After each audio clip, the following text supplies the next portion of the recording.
There are so many different types of financial accounts out there, and trying to decide which is going to be best for you can get a little bit confusing. One of the accounts that you might have access to that can really benefit you, especially on the path to financial independence, is known as a 457B account. That's why in this video today, I'm going to tell you everything that you need to know about the 457B account, especially on how it can help you achieve financial independence.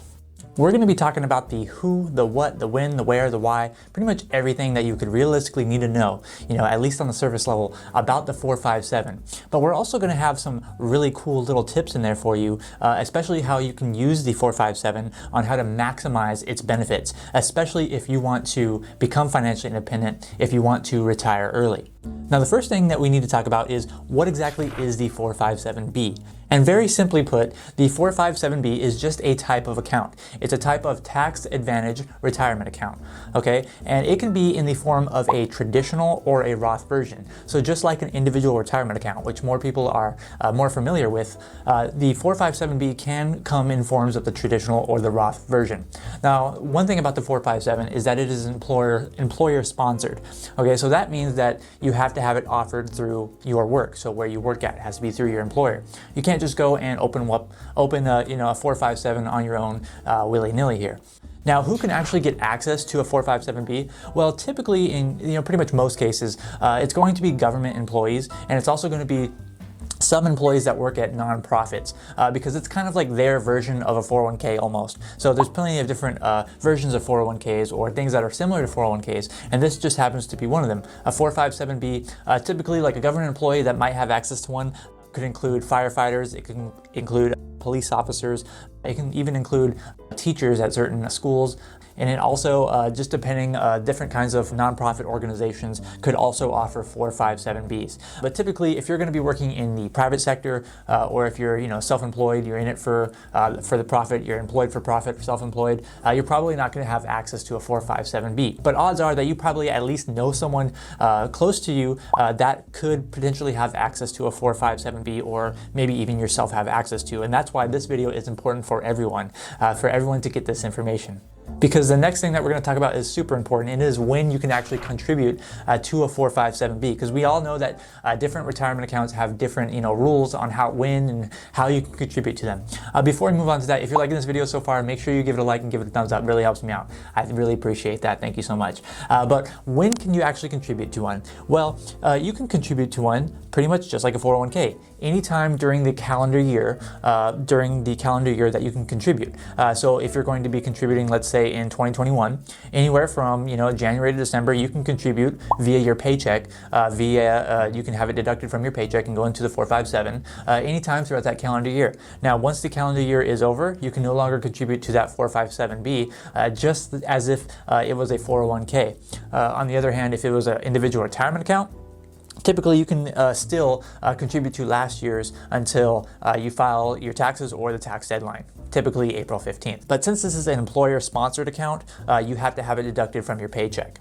And that already answers the where the contributions or where you're going to contribute at is going to be coming directly from your paycheck, also known as a deferred compensation plan. So you're deferring your compensation. You're not receiving your compensation, you're not receiving some of your income. Instead, you're just having it go directly into the 457B account. Now, perhaps one of the most important questions that anyone might have about 457Bs is, of course, how can they use it to achieve financial independence, but also, why would they even contribute to a 457B? Why, if you have access to, or why, if you know someone that has access to a 457B, why should they even be worrying about contributing to a 457B? Is it even a good option? Well, typically, the most likely reason that you would want to contribute to a 457B is because you can defer your taxes. So in the traditional sense, if it's a traditional for 457B, treated like a traditional IRA, then you can actually contribute to it and get a tax deduction immediately that year for the amount of compensation that you deferred into that account.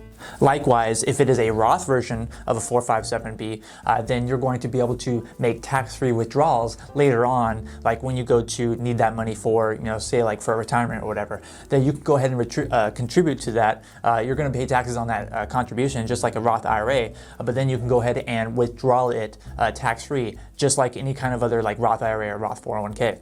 Additionally, just like the IRAs and regular 401ks in the private sector, 457Bs, while the money money is in that account and invested within that account, you're not going to be paying any taxes on any kind of gains that are made within the account. So it shelters taxes within that account, just like those other accounts. So of course, this makes a 457B really, really cool and really awesome for saving for retirement, and especially early retirement.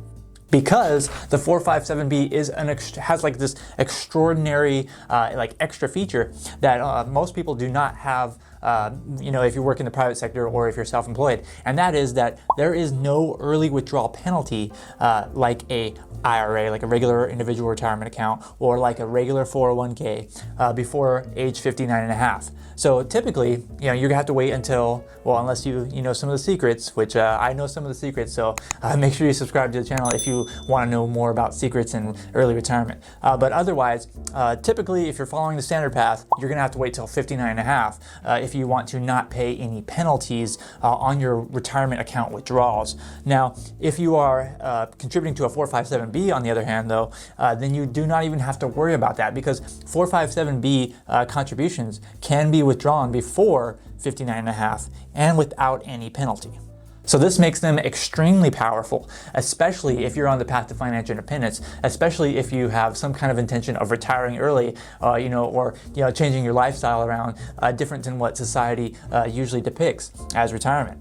Now, another reason why you might also want to contribute to that 457B is that just like a 401k, it might actually have an employer match. So of course, if it does offer a match, you're gonna definitely at the bare minimum want to get that match, because that's 100% free money. If they match 5% of what you contribute, then that's like 10% going into your account, but only 5% came out of your pocket. You only deferred 5%, and they give you an extra 5%. So that's 100% free money. You never want to pass up on free money. Now that you know why you might want to contribute to that account, let's talk about how much you can actually contribute. Okay, so that just like with 401ks, I really like the 457Bs because they have a pretty high amount that you can contribute. You can defer a lot of taxes, or you can get a lot of money into a Roth type version so that you don't have to pay taxes on it later. Now, the amount that you can contribute, at least in 2021, is going to be $19,500. Now, that's usually adjusted year to year. Sometimes it doesn't change at all, but it's usually supposed to like follow inflation and things like that. But it's $19,500 in 2021, and that is the same as like a private sector 401k. And just like the private sector 401k, if you're above the age of 50, then you're allowed to do what's called catch-up contributions, which is an additional $6,500 on top of that $19,500. So that is very important.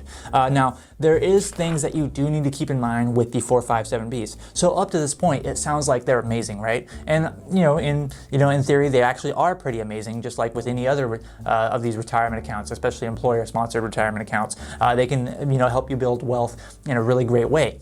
But there are some things that you need to look out for, because typically, or sometimes I should say, in 457Bs, the investment options, they are sometimes, a lot of the times, they're annuities.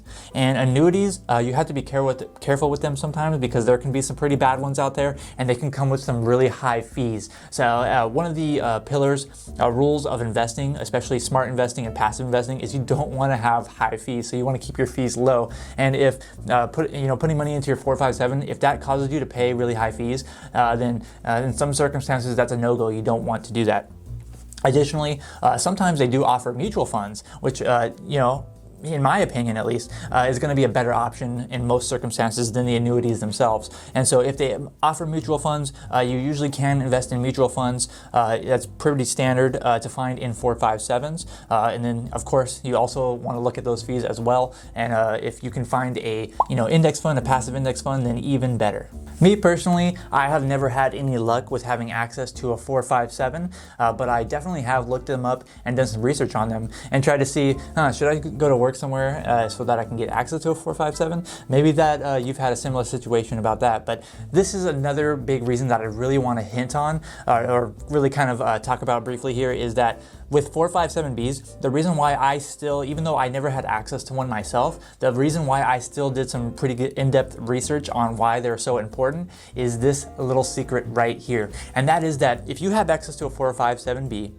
you might also, if you're one of those government employees or nonprofits, you might also have access to what's known as a 403B, okay? So these are two different accounts. Now, the magic, the secret sauce here is that if you are contributing to a 457B and a 403B, you can actually double contribute to both of them. So instead of only being able to contribute $19,500 into a 457B, you could possibly contribute, that $19,500, but also another $19,500 in a 403B. So you are allowed to contribute twice to those two accounts, like separately the $19,500 and $19,500. So combined, at least in 2021 terms, is going to be $39,000 that you can contribute to those accounts. And if they're both like traditional accounts and you have a high income, then you can write off a lot of those on your taxes. That's deferring $39,000 of your income. That's definitely going to be a lot of tax savings for a lot of people, especially if you're in the higher income tax brackets. So don't rule out the 457B if you have access to one. It can be a very powerful tool at your disposal,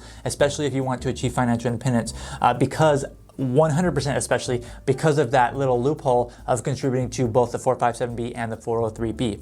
And speaking of loopholes and getting to financial independence, I made a full guide on how you can achieve financial independence in the best way, a pretty much foolproof guide. And if you're interested in that, you need to go ahead and click here. It's going to show up on the screen. I hope you watch that video because there's a lot of helpful information in there. Thank you so much for watching this video. I'm Zach from OnCashflow.com, and I hope to see you next time.